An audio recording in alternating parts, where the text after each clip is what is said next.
Web 3 क्या है और ये इंटरनेट को कैसे बदल देगा? आज की दुनिया में जहां हर चीज एक दूसरे से मुंसलिक है, ये सोचना जरा मुश्किल है कि माहिरीन इंटरनेट में मुकम्मल तौर पर तब्दीली की जरूरत की बात क्यों कर रहे हैं। मगर ये हर चीज का कनेक्टेड होना ही है जिसने कई तकनीकी माहिरीन को इस पर गौर पर मजबूर किया है, जिसे वो इंटरनेट का नया मरहला कहते हैं। वो इसरार करते हैं कि जिसे हम इस्तेमाल करते हैं वो अब भी इंटरनेट की दूसरी जनरेशन है और उसे ज्यादा बेहतर बनने के लिए तब्दील होना चाहिए। उनके मुताबिक हमें ज्यादा सिमेंटिक वेब की जरूरत है जो ज्यादा मौसर होने के साथ साथ हमें अपने डाटा पर मजीद कंट्रोल फराहम करता है। वेब 3.0 की आमद के साथ ही वो इसकी पेशेनगोई कर रहे हैं।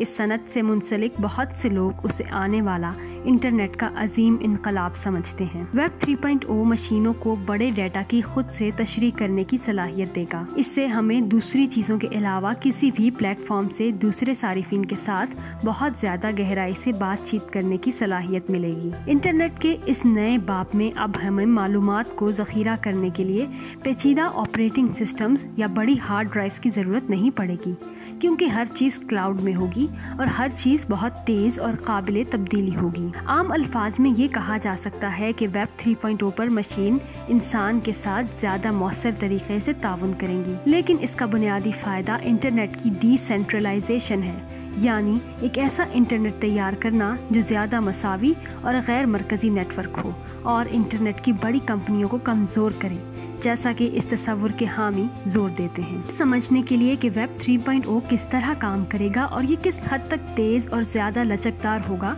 हमें सबसे पहले ये समझना होगा कि इंटरनेट कैसे बनाया गया था और सालों में इसमें कैसे तब्दीली आई है। अगर हम इंटरनेट के इब्तदाई दिनों पर नजर डालें, यानी 1960 और 1970 की दहाइयों पर, तो हम देखते हैं कि इंटरनेट खुद वेब से पहले भी मौजूद था। ये केबल्स और एक नेटवर्क का इम्तजाज था जो चीजों को जोड़ता था।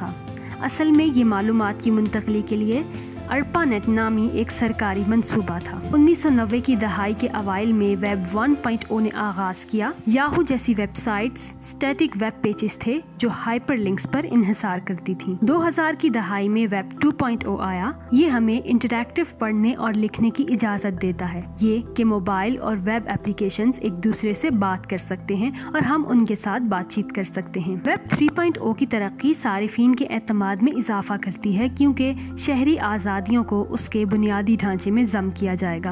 वेब 3.0 वेब के पूरे ढांचे को तब्दील कर देगा। साल के तौर पर माहिरीन का कहना है कि वेब 3.0 सारिफीन को दुनिया भर में हजारों डाटा सेंटर्स तक रसाई हासिल करने की इजाजत देगा और वो ये इंतखाब कर सकेंगे कि कौन अपना डाटा रखता है और कैसे। इन तब्दीलियों से तवक्को की जाती है कि इंटरनेट सारिफीन को उन तक रसाई हासिल करने वाली मालूमात और उनके इश्तराक करदा डाटा पर ज्यादा ताकत मिलेगी और बिल आखिर एक आज़ाद और ज्यादा मसावी इंटरनेट बनाएंगे। कुछ आवाजें हैं जैसे एलॉन मस्क, जिन्होंने कुछ दिन पहले ट्विटर पर एक तंजिया तबसरा पोस्ट किया था, क्या किसी ने वेब 3.0 देखा है? मैं इसे नहीं ढूंढ सकता। या ट्विटर के शरीक बानी जैक डोर्सी का, जिन्होंने कहा कि वेब 3.0 एक मरकजी इदारा है लेकिन एक मुख्तलिफ लेबल के साथ। वेब 1.0 और वेब 2.0 में मुंतकिली एक बहुत बड़ी तब्दीली थी जिसमें कई साल लगे। वेब 2.0 से वेब 3.0 में मुंतकिली नागुज़ीर है, लेकिन ये रातों रात नहीं बल्कि कई सालों में होगा।